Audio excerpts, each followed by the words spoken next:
Baik, perkenalkan nama saya Konstasia Nirawati dengan NIM 5323011 dari Prodi Ilmu Gizi.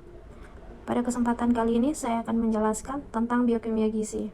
Pada slide pertama ini, yang pertama itu terdapat biomolekul utama dan fungsinya.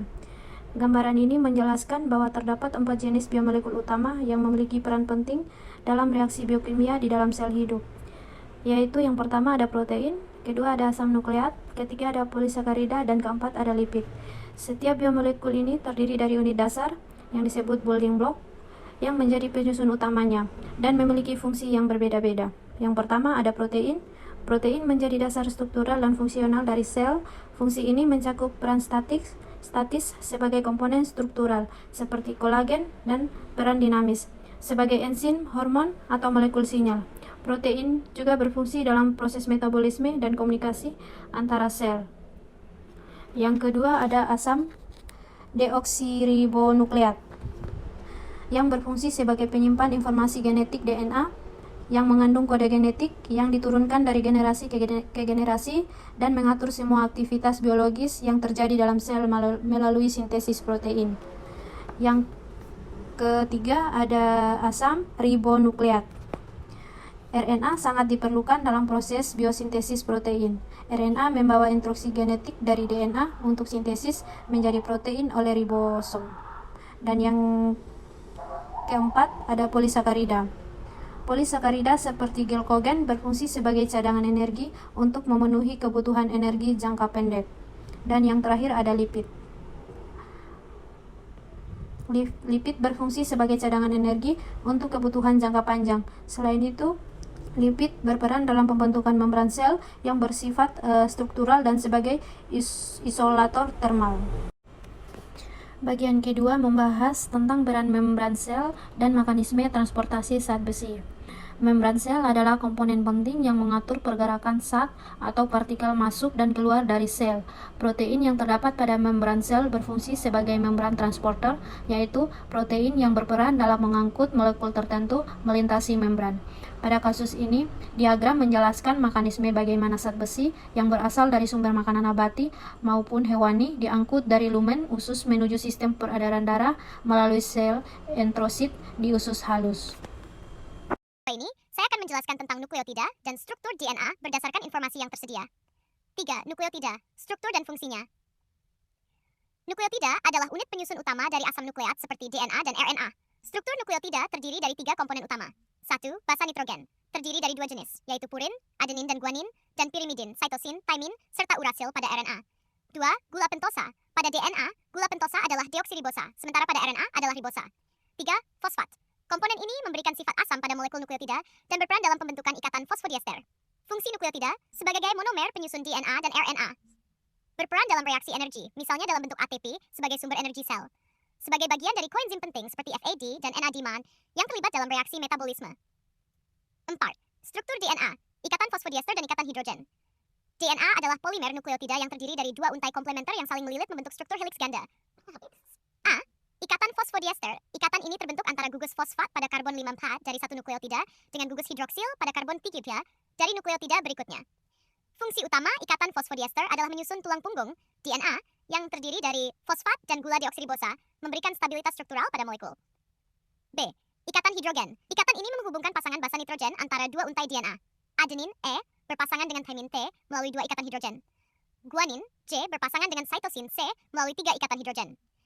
Fungsi ikatan hidrogen adalah menjaga stabilitas dan melindungi informasi genetik yang tersimpan di dalam DNA. Pada slide ini saya akan menjelaskan proses transkripsi dan translasi yang merupakan dan penting dalam ekspresi gen untuk menghasilkan protein serta tahapan mekanisme translasi. 5. Transkripsi dan translasi. Proses sintesis protein. A. Transkripsi. Transkripsi adalah proses sintesis RNA dari template DNA yang terjadi di dalam inti sel. Tahapannya meliputi inisiasi, enzim RNA polimerase menempel pada promotor di DNA. DNA membuka diri membentuk plat strand untuk transkripsi. 2. Elongasi. RNA polymerase bergerak sepanjang DNA, menyusun molekul RNA dengan basa yang komplementer terhadap DNA. Contohnya, basa adenin E pada DNA dipasangkan dengan urasil U pada RNA. 3. Terminasi. Transkripsi berhenti ketika RNA polymerase mencapai terminator sequence di DNA. RNA yang dihasilkan disebut mRNA, messenger RNA, yang akan membawa informasi genetik keluar dari inti ke ribosom. P. Translasi. Translasi adalah proses penerjemahan mRNA menjadi rantai polipeptida protein yang terjadi di ribosom. Tahapannya mencakup 1. Inisiasi. Ribosom menempel pada mRNA dekat kodon awal, start codon UG. tRNA membawa asam amino pertama yang sesuai dengan kodon ini. 2. Elongas ribosom membaca kodon pada mRNA satu persatu.